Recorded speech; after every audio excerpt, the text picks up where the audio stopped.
This is Monday. Good morning.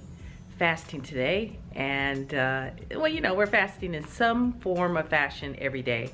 But on Mondays or at the beginning of the week, I usually do 24 hours to possibly 36 hours. I really like to push it a little bit this time because I think I overate.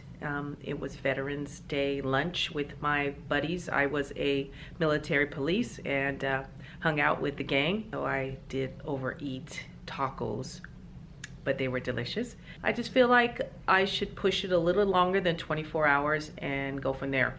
But if I can make the 24, then it's a one meal a day kind of situation like OMAD. Usually with OMAD, I'm doing 20-hour fast and usually provide myself a 4-hour window just in case I wanted an extra snack. Let's just stick to OMAD today.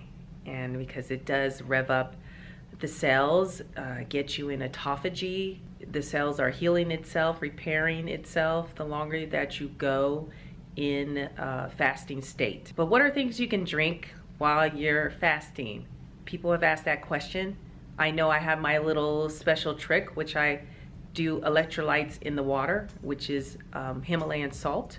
Just a sprinkle of it with squeezed lemon. Now, technically, I know lemon can break your fast, but you know what? I'm not trying to win a prize or to be the best fasting person I could possibly be. It's about fitting me and fitting the schedule of what I set for myself to lose more weight and fat percentage and bring that down, and just to be healthy in general. Menopause symptoms are running rapid. I noticed lately that I am having night sweats in the last probably 4 or 5 days. I just think that we go through waves as we age, and in this menopause, post-menopausal world, I think it's just a phase. It's a combination of things. So if you have any extra stress going on, can trigger these types of things that occur in menopause. For instance, hot flashing. I know a hot flash if I have any bit of alcohol, and even if I have a couple of sips, then usually I do have a hot flash. So that's kind of a monitor for me to keep me from having too many cocktails when I'm out. And really, I'm not drinking much these days anyway. It's not that I was a big drinker. It's just that one cocktail definitely will remind me you should not go any farther with those libations.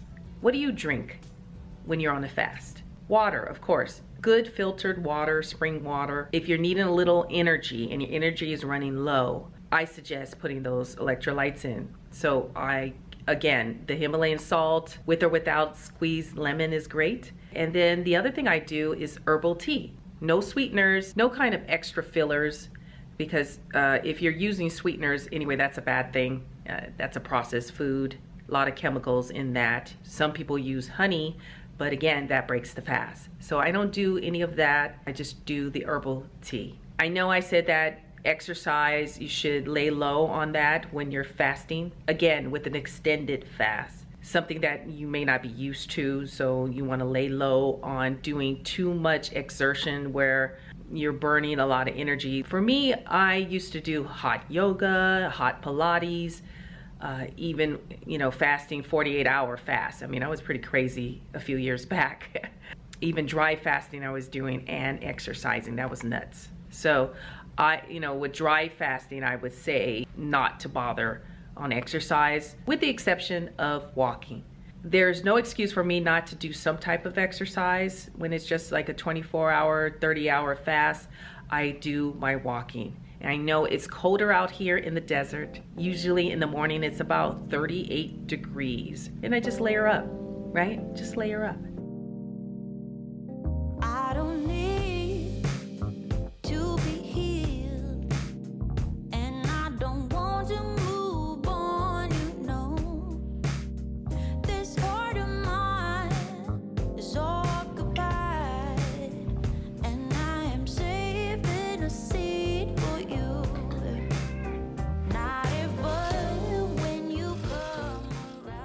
So I checked my weather, and yes, it is about 49 degrees, but cold weather is so good for you. It's just like taking a plunge in a cold barrel of water, you know, with the ice that you've probably seen a lot of people do. I used to do the cryotherapy where you get into that cold, that cold room or the cold enclosure that was like a negative, I don't know, 30 degrees, something like that. Anyway, it's so good for you though. It's kind of like doing the opposite of my infrared sauna that I do occasionally. I just haven't done it lately because I don't really like to do it during the summer when it's already hot here and gets up to like 120 degrees in the summer. Now that it's cooling down and it's getting colder, yes, I probably would go back to the infrared sauna just for a good detox. It's really great for the liver. If you have any issues there, you know, getting the liver moving,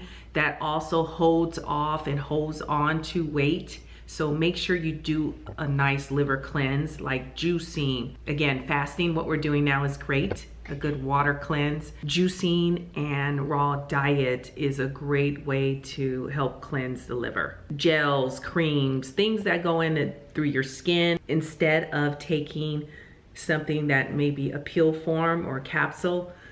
If you're doing a lot of that, you probably do need a liver cleanse. Let me see if I can find that, and I will put that down in the description box. Okay.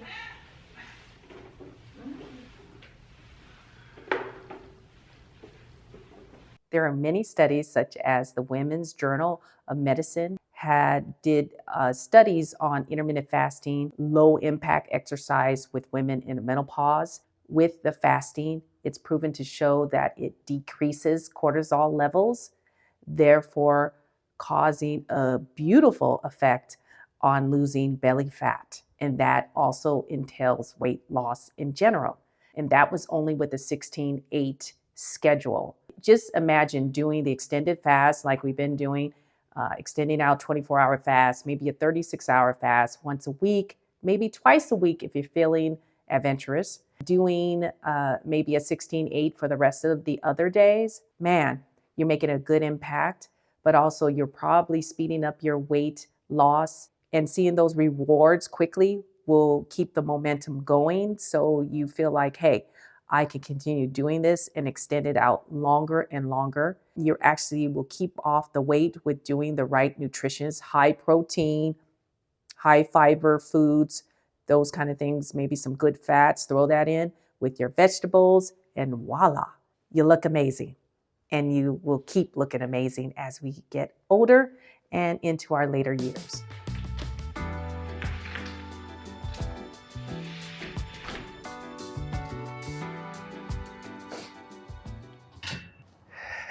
This walking is great. Doing a 24-hour to 36-hour fast, you know, walking every day and at least doing about 90 minutes is pretty much what I do every day. So I'm getting a minimum of 10,000 steps, but I really get up to about 14 to 15,000 as long as I keep moving swiftly. Really, honestly, the stress levels is the big thing, and that's why I walk. So I'm hearing a lot of things from you all, and great comments. Thank you so much for that. And I'm noticing that we're going through a lot of pain here with the menopause phase. And I know sometimes it takes a couple of years. I hate to say it, guys. It's about 3 years that I've been really going through menopause. So I think I'm more on the other side of post-menopause now. But you know, it's here for the rest of your life. And, you know, it's just about how do we manage our symptoms. I know that it is proven also that minorities are hit harder or more difficult symptoms. I mean, there's at least probably 40 types of symptoms out there. I know I mentioned this before in some lives, and I'm telling you, it's brutal. And it seems like every month there's new symptoms that I discover. That has to do with this change of life. God made us pretty amazing. Our bodies can heal itself, but he does put a lot of supplements and minerals on the earth so that we can heal ourselves with those additional sources. Oh, hi. I am, but no, not a podcast, but just filming. Thank you.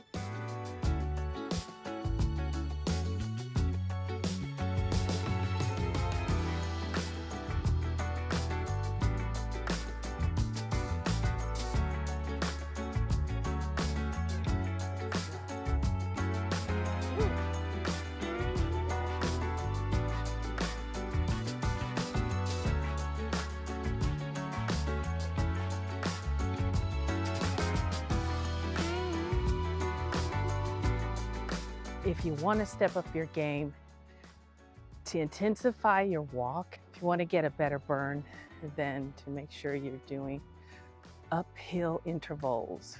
If you can find some hills. I have this big hill here, so I'm going to show you in a minute. Messing up my hair with the sweat. See, that's the thing about walking. It's good because it doesn't always mess up the hair.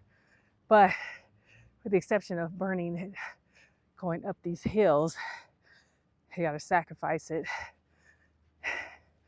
because it's what we need to do to release the toxins. You get what I'm saying? It's not much up here, but this is what I see.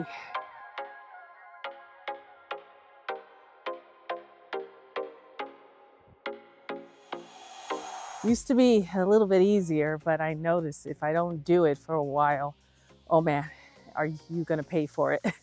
You're really gonna pay for it. I'm gonna go back and just go down the hill again, and then I go back up another hill to get back to my home. If you do about 8,000 even steps, that is incredible. If your body is not already used to it and already hitting that plateau, then just bump it up 1,000 steps. Bump it up an extra 1,000 steps every week or 2 weeks, and you will see a difference and start making really quick shifts in the weight loss. You'll see. And then weigh yourself every day, because that really will tell you what you're doing right, what you're doing wrong, and then what you should keep doing. All right? Okay.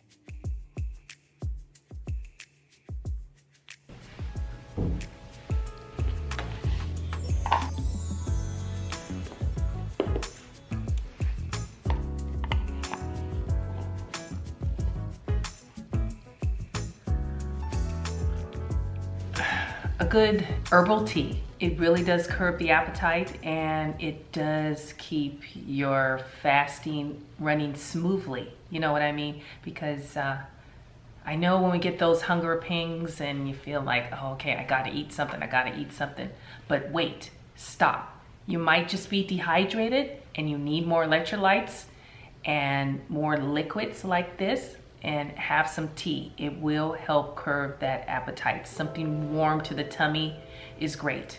So try that first before you end up going to something that you're actually gonna end up breaking your fast. It will pass, I promise. So drink some tea.